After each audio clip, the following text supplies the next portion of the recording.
सीताराम। भक्ति सुधा सत्संग का 113वां पुष्प।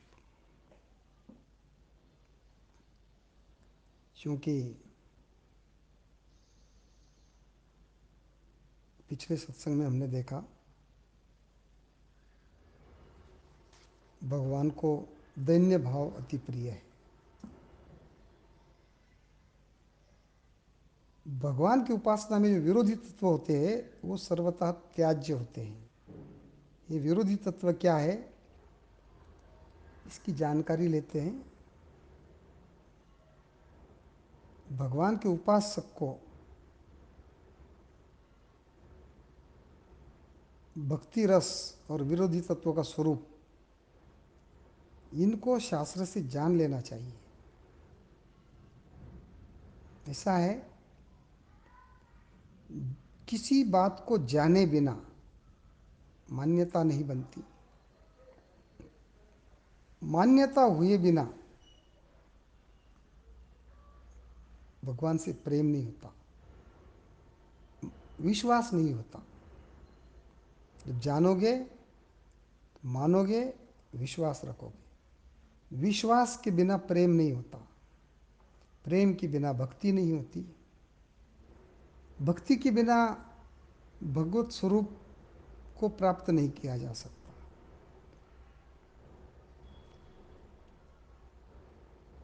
जानकारी हो तो कुछ दोषों से बचा जा सकता है, क्योंकि बड़े बड़े तत्वज्ञानी भी विरोधी तत्वों के संग दोष से अपने पथ से विचलित होते देखे गए। उनकी दीर्घकाल की साधना भी छिन्न भिन्न होती देखी गई। इसकी विश्वामित्र ने 60,000 वर्ष तपश्चर्या करके फिर मेनका का कुछ घड़ी का संग उनकी पूरी तपश्चर्या को खा गया, और जिस ब्रह्म ऋषि के पद पर उनको पहुंचना था वहां से वो वापस शून्य पर लौट आए। ऐसे कई उदाहरण हैं। ऐसे कई उदाहरण है कि जीवन भर बुराई करते करते कुछ क्षणों का, कुछ पलों का, कुछ घड़ियों का, कुछ दिनों का सत्संग मिल गया तो उनका उद्धार हो गया, उनको ईश्वर की प्राप्ति हो गई। और ऐसे भी उदाहरण है कि कई हजारों साल तपश्चर्या करने के पश्चात भी उपलब्धि का समय आया और जरा सा कुसंग हुआ, खत्म, बाय बाय। तो इसके लिए कहते हैं ना कि शास्त्रों का कुछ नहीं, भगवान से प्रेम हो तो शास्त्रों की आवश्यकता नहीं होती। सही बात है, भगवत प्रेम अलग चीज है, शास्त्र अलग चीज है, अलग वस्तु है। शास्त्र उसमें अवरोध निर्माण नहीं करते, किंतु रास्ता सुगम होने के लिए, सरल होने के लिए, सहज होने के लिए, और कोई दोष में की निर्मिति न हो, इसकी इसके लिए शास्त्रों की आवश्यकता पड़ जाती है। जैसे हम लोग कहीं जा रहे हैं, हमको किसी ने पता बोल दिया कि भाई आप ऐसे जाओ, यहाँ से मुड़ो, यहाँ से इधर जाओ, वहाँ से ऐसे मंदिर लगेगा, वहाँ से दाईं ओर मुड़ो, वहाँ से आगे ऐसा चले पहुँच जाएंगे, आप जा सकते हैं। फिर भी अगर आपने गूगल मैप लगा लिया तो गूगल मैप भी कोई 100% सही रास्ता बताएगा आवश्यक नहीं है, पर 99% तो बताएगा ही। तो वो एक सहारा है, वो कोई अंतिम सत्य नहीं है कि केवल उसी की वजह से जाओगे। गूगल मैप न हो तो फिर आप पता ही नहीं चलेगा, ऐसा नहीं है। फिर भी आपकी तकलीफें कम कर सकता है, आपके रास्ते को सहज सरल बना सकता है, सुगम बना सकता है। इसी तरह शास्त्रों का विषय होता है। तजमन हरि विमुखन को संग, किसका संग तजने को कहा? हरि विमुखन का संग, जिनकी भगवान में प्रीति नहीं है उनका त्याग करने को कहा। इधर तो हम बोलते हैं कि तुलसीदास जी ने सबको नमस्कार करा, सज्जनों को भी और असज्जनों को भी, चोरों को भी, साधुओं को भी। भाई नमस्कार करना अलग बात है और संग करना अलग बात है। अपने देह में आत्मबुद्धि, भगवान और गुरु को छोड़कर अन्य की पराधीनता करना, स्वयं को भगवान का न मानना, श्रुतियाँ, स्मृतियाँ, पुराण, वेदांत जो सत्शास्त्र है उनकी आज्ञाओं का उल्लंघन करना, ये प्रभु की उपासना के जो विरोधी तत्व है, जो सर्वथा त्याज्य है, उनकी बात है। भगवान को छोड़कर किसी अन्य देव की आराधना करना, असत शास्त्रों का अध्ययन करना, कि जैसे कि अभी वो चल रहा है प्रभु की परिभाषा, एक संत ने लिखा हुआ है। एक ज्ञान गंगा नाम का एक ग्रंथ चल रहा है अभी फेसबुक पर, फ्री में मिल रहा है वो। ये क्या है? असत शास्त्र है। उसके अध्ययन की अभिलाषा करना, अपने आप को स्वतंत्र मानना, बड़ेपन का भाव बनना कि मैं बड़ा हूँ, मैं ज़्यादा धनवान हूँ, मैं ज़्यादा ज्ञानवान हूँ, मतलब अहंता और ममता, इसकी प्रबलता होना। भगवान को अन्य देवताओं के समान मानना, भगवान के अवतारों में मानवीय भावना बनाना। कुछ लोग कहते हैं ना, राम कृष्ण अपने जैसी पुरुष थे, अपने कर्मों से वो बड़े बने। कैसे कर्मों से बड़े बने भाई? बहुत से लोग कहते हैं कि वो कोई भगवान थोड़ी थे, वो कर्मों से बने भगवान। उनको हमने भगवान बनाया क्योंकि उन्होंने अच्छा आदर्श काम किया, अच्छे कर्म किए, दुष्टों का संहार किया, भक्तों का मदद किया। भाई सामान्य मनुष्य अगर थे राम, ताड़िका को कैसे मार दिया भाई कम उम्र में? कितने साल के थे वो ताड़िका को मारा तब? याद कीजिए, रामायण पढ़िए और देखिए कि राम को जब लेने के लिए विश्वामित्र आए थे तो कितने साल के थे, कैसे ताड़िका को मार दिया, कैसे खरदूषण को बिना फर वाला बाण मार के समुद्र के बाहर फेंक दिया। ये सामान्य मनुष्य का लक्षण है क्या? कैसे बचपन में माँ कौशल्या को उन्होंने रसोई में भी थे, वो जो भोग बना रहे थे भगवान का वो भी खा रहे थे और अपनी झोली में भी सोए हुए थे। दोनों जगह कैसे दिखे थे अगर सामान्य मनुष्य थे तो? कृष्ण अगर सामान्य मनुष्य थे तो वो कदम वृक्ष के वो तोड़ दिए थे, उद्धार किया। पूतना को मारा कृष्ण ने तब कितने साल के थे भाई? आपने चींटी तभी मारी क्या तब, जब तब उनकी उम्र के थे तब? जब कृष्ण ने पूतना को मारा तो जब उस समय जो कृष्ण की उम्र थी, उतनी उम्र में आपने कोई काम करके दिखाया? तो ये भाव रखना कि वो भी सामान्य मनुष्य थे, ये भी त्याज्य है, ये विरोधी भाव है, विरोधी तत्व है। भगवान को मनुष्य मानना, भगवान का जो अर्चना विग्रह होते हैं, जो मंदिर होते हैं, मूर्तियाँ होती है, उनमें सामान्य बुद्धि रखना। पत्थर है ऐसा कुछ नहीं, सब तो सब हर पत्थर में भगवान है। अरे भाई हर पत्थर में नहीं, हर कण कण में भगवान है। लेकिन वो जो मूर्ति बनी है उसका अपना औरा है, उसकी अपनी शक्ति है, उसका अपना अस्तित्व है अलग। उसमें सामान्य बुद्धि नहीं रखना, सारे पत्थरों को उस भगवान की मूर्ति के साथ नहीं जोड़ना। भगवान के दिव्य मंत्रों में उसके शब्द को सामान्य शब्दों की भावना रखना। शब्द तो ब्रह्म है, चाहे ये कहो चाहे ये हो, ऐसा नहीं है। भगवान के जो गाथाएं हैं, जो लीलाएं हैं, जो कथाएं हैं, उनको लौकिक आख्यान की कल्पना समझना, ये हमने रचे हैं, मनुष्य ने रचा है, ये ऐसा कुछ हुआ नहीं है, ये भी विरोधी तत्व माना जाता है।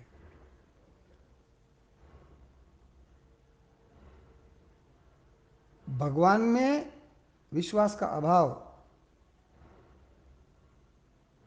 साधना में निष्ठा का न होना, सदाचार से हीन होना, असत्य का पालन, काम क्रोध इसमें लिप्त रहना, दुष्ट लोगों का संग करना, दुष्ट वस्तुओं का सेवन करना, ऐसे अनेक प्रकार के विरोधी तत्व है। इनसे प्रभु के भक्ति में रत व्यक्ति भी विवेक भ्रष्ट होता है और इसका परिणाम भयंकर विपदाओं और कष्टों को प्राप्त कराता है। अगर साधक सतर्कता से रहे और इन विरोधी तत्वों से दूर रहे, दूरियां बनाए, तो निश्चित रूप से शरणागति होती है, भगवान से अनुराग होता है और बड़ी सरलता से अपने आराध्य का, अपने इष्ट का उनको अनुग्रह होता है, कृपा होती है। क्योंकि महापुरुषों के संग से ही भक्ति सुलभ है। भक्ति सुलभ कहाँ है? जब महापुरुषों का संग हो। ये तो हुआ विरोधी तत्व। लेकिन जब, क्योंकि सत्संग की बड़ी महिमा है। नारद की एक बड़ी कथा सबको पता है कि सत्संग की महिमा क्या है। उसने पूछा था भगवान से, तो भगवान ने किसी के पास भेजा उसको, किसी तोते के पास, जो जिसका जन्म हुआ था। बोले अभी अभी जन्म हुआ है, उस तोते के पास जाओ। तू उस तोते के पास गया, उसको पूछा सत्संग की महिमा क्या है, तू कुछ बोले भी नहीं, मर गया। ये वापस आ गए। वापस आए तो फिर बोले भगवान को, तो मर गया। फिर बोले वो फलानी जगह हिरण का जन्म हुआ है, हिरण का बच्चा हुआ है, उसको पूछो जाके। फिर गए नारद जी, तो गए, उसको पूछा भाई सत्संग की महिमा क्या है। वो पूछते से तो मर गया वो हिरण का बच्चा। फिर भगवान के पास गए, बोले प्रभु ये क्या हो रहा है, ये मर क्यों रहे हैं ये लोग ऐसे। बोले भाई सत्संग की महिमा जाननी है ना, जाओ फला फला राजा के वहाँ पर एक बच्चा हुआ है, उसको पूछो। बोले मरवाओगे क्या, ये दो मर गया, ऐसा राजा का बच्चा मर गया तो राजा वही गर्दन पे तलवार चला देगा मेरे। आपको अगर जानना है तो जाना पड़ेगा। भगवान ने समझाया तो गए। तब वो कथा शायद आपको पता हो। उसने जाके पूछा राजा से, आपके वहाँ बच्चा हुआ है? बोले जी, मुझे दर्शन करना है, मिलना है। बोले तो गए नारद जी के पास, बच्चा ला, उसको पूछा बच्चे को, भाई सत्संग का महिमा क्या है। बोले सत्संग का महिमा यही है कि मैं तोते के जन्म में आया था, न कितने साल, 10-15 साल में तोता बन के रहता, उसके बाद भी ना जाने कितने बार कहीं कहाँ जन्म ले, लेकिन आपका संग हुआ और मुझे हिरण का जन्म मिला। जैसी जन्म मिला आप फिर आ गए, फिर आपका संग हुआ तो मुझे राजा के घर में जन्म मिला। इससे बड़ा क्या चाहिए सत्संग का फल। ये तो एक दृष्टांत है, एक उदाहरण है। महापुरुषों के संग से भक्ति सुलभ होती है। अनेक संतों के उदाहरण सबको पता है कि सत्संगति से किन किन का भला हुआ, किस किस का भला हुआ, किसका। राजा भर्तृहरि जो थे, महाराज श्री भर्तृहरि, इन्होंने भी सत्संग की बहुत विस्तार से चर्चा की है। एक ग्रंथ है परशुराम सागर, इसमें भी सत्संग का बहुत बढ़िया उदाहरण दिया कि संगत कीजिए साध की, मन दे प्रीति लगाई, प्रीति किया परशुराम, मिली है केशवराई। सत्संगति ते हरि भजन, हरिते हरि निज रूप, ता हरि को सुख परशुराम, अस्थिर अभय अनूप।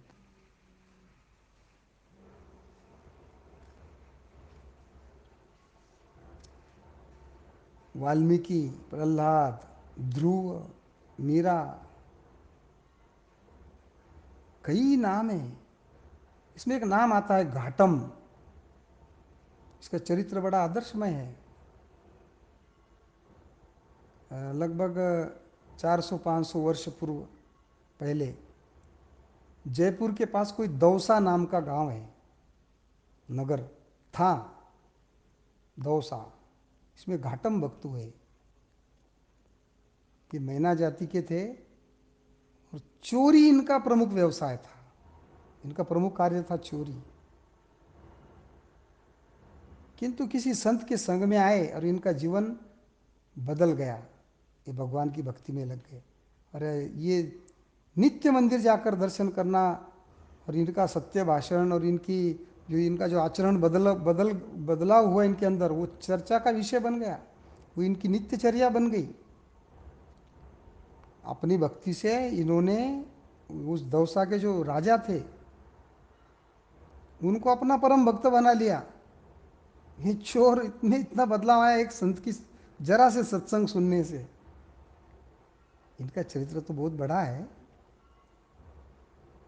वो विस्तार वैसे केवल थोड़े में उसको बता रहे हम कि ये परिणाम है, ये परिणाम है। अगर हम को सत्संग मिले तो कहते बिनु हरि कृपा मिले ही नहीं संता, और फिर कहते कि बिनु सत्संग विवेक न होई। विवेक नहीं है, मामला परेशानी का होता है।